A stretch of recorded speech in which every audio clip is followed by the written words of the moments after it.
ನಮಸ್ತೆ ವೀಕ್ಷಕರೇ, ನೀವು ನೋಡ್ತಾ ಇದ್ದೀರಾ ಪ್ರಜಾ ಫ್ಲಾಶ್ 10. ನಾನು ಮೀರಾ. ಈಗ ನೋಡೋಣ ಇವತ್ತಿನ ಹೈಲೈಟ್. ಮಹಾತ್ಮ ಗಾಂಧೀಜಿ ಅಪ್ಪಟ ಹಿಂದೂ ಆಗಿದ್ರು, ಹಿಂದೂ ಧರ್ಮದ ವಿರೋಧಿ ಆಗಿರ್ಲಿಲ್ಲ. ಹೇ ರಾಮ್ ಎನ್ನುತ್ತಲೇ ಗಾಂಧೀಜಿ ಪ್ರಾಣವನ್ನ ಬಿಟ್ಟಿದ್ರು.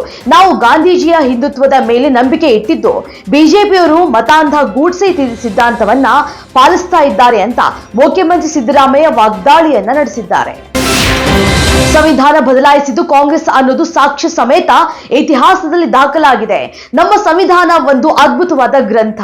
ಬಿಜೆಪಿ ಯಾವತ್ತೂ ಬದಲಾಯಿಸುವ ಕುರಿತು ನಿರ್ಧಾರವನ್ನ ಮಾಡಿಲ್ಲ.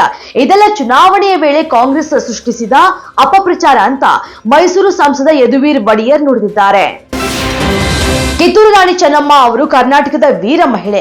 ಅವರಿಗೆ ನಿಮ್ಮ ಪ್ರಿಯಾಂಕಾ ಗಾಂಧಿ ವಾದ್ರಾಗೆ ಹೋಲಿಸುವುದು ಎಷ್ಟು ಸರಿ ಅಂತ ವಿರೋಧ ಪಕ್ಷದ ನಾಯಕ ಆರ್ ಅಶೋಕ್ ಅವರು ಎಐಸಿಸಿ ಅಧ್ಯಕ್ಷ ಮಲ್ಲಿಕಾರ್ಜುನ್ ಖರ್ಗೆ ಅವರ ಹೇಳಿಕೆಗೆ ತಿರುಗೇಟನ್ನ ನೀಡಿದ್ದಾರೆ. ಕರ್ನಾಟಕ ಲೂಟಿಕೋರರು ದರೋಡೆ ಮಾಡೋರಿಗೆ ಸ್ವರ್ಗವಾಗಿದೆ, ಗೃಹ ಇಲಾಖೆ ಸತ್ತು ಹೋಗಿದೆ ಅಂತ ಜನ ಪ್ರಶ್ನೆ ಮಾಡ್ತಾ ಇದ್ದಾರೆ. 4 ರಿಂದ 5 ದಿನಗಳಿಂದ ಬೀದರ್, ಮಂಗಳೂರು, ಮೈಸೂರು ಭಾಗದಲ್ಲಿ ದರೋಡೆ, ಲೂಟಿ ಕೇಸ್ಗಳು ಆಗಿವೆ. ಕರ್ನಾಟಕದಲ್ಲಿ ಜನರು ಸುರಕ್ಷಿತರಾಗಿಲ್ಲ, ಎಲ್ಲರೂ ಭಯಭೀತರಾಗಿದ್ದಾರೆ.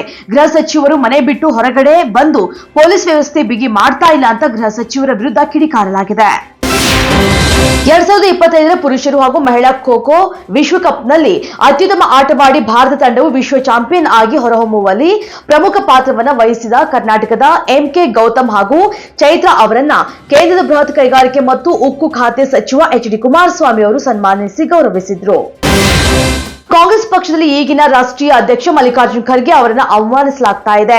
ಈ ಬಗ್ಗೆ ಕಾಂಗ್ರೆಸ್ನ ದಲಿತರಿಗೆ ನೋವಾಗಿದೆಯೋ ಇಲ್ಲವೋ ಗೊತ್ತಿಲ್ಲ, ಆದ್ರೆ ನನಗೆ ತುಂಬಾ ನೋವಾಗಿದೆ.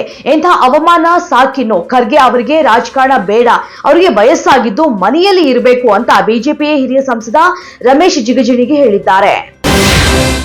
ಬೆಂಗಳೂರಲ್ಲಿ ಆಸ್ತಿಗಳ ಹರಾಜು ಪರ್ವ ಆರಂಭ ಆಗಲಿದೆ. ಬಿಬಿಎಂಪಿಗೆ ತೆರಿಗೆ ಕಟ್ಟದೆ ಮೋಸ ಮಾಡ್ತಾ ಇರುವಂತಹ ಆಸ್ತಿ ಮಾಲೀಕರನ್ನ ಗುರುತಿಸಿ ಅವರ ಆಸ್ತಿಗಳ ಹರಾಜಿಗೆ ಮುಂದಾಗಿದೆ.